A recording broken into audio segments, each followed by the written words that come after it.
Bangladesh premier লিগের তারকা হামজা চৌধুরীর বাংলাদেশ জাতীয় দলে অভিষেক হয়েছে গত 25 মার্চ এএফসি এশিয়ান কাপ বাছাইয়ে। এখন তার চোখ ঘরের মাঠে প্রথম খেলার দিকে। আগামী 10 জুন মিলবে সেই সুযোগ। ম্যাচটা আরও এক কারণে বিশেষ। বাংলাদেশ দলের হয়ে প্রথমবারের মতো এদিন মাঠে নামবেন আরেক প্রবাসী ফুটবলার সমিত সোম। সেই ম্যাচের টিকিট নিয়ে জল্পনা কল্পনার শেষ নেই। এবার বাফুফে জানালো সেই ম্যাচের টিকিট নিয়ে বিস্তারিত তথ্য। সে ম্যাচ দিয়ে বাংলাদেশ ফুটবলও নতুন এক যুগে ঢুকে যাচ্ছে। বাংলাদেশ ক্রিকেট দলের ম্যাচের টিকিট অনলাইনে বিক্রি হয়েছে আরও আগে থেকে। তবে ফুটবল দলের ম্যাচের টিকিট মিলত মাঠেই। তবে জনগণের আগ্রহ দেখে বাফুফে প্রথমবারের মতো অনলাইনে টিকিট বিক্রির সিদ্ধান্ত নিয়েছে।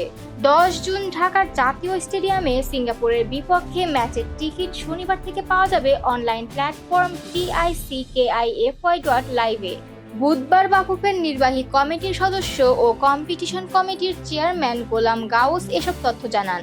একজন ফুটবল প্রেমী মোবাইল ও ইমেইল ব্যবহার করে সর্বোচ্চ 5টি টিকিট কিনতে পারবেন। বাংলাদেশ সিঙ্গাপুর ম্যাচে 10 ক্যাটাগরির টিকিট ছাড়বে বাফুফে। প্রেসিডেন্ট বক্সে শুধু নিমন্ত্রিত অতিথিরা খেলা দেখার সুযোগ পাবেন। হসপিটালিটি বক্সের টিকিটের মূল্য ধরা হয়েছে 5,000 টাকা। Corporate box 5,000, VIP red box 4,000, VIP 2 ও VIP 3 2,500, club house 1 2,500, club house 2 2,000 ও সাধারণ গ্যালারির টিকিটের মূল্য ধরা হয়েছে 400 টাকা। সাধারণ গ্যালারির জন্য 18,300 টিকিট অনলাইনে ও 3টি বুথে ছাড়া হবে।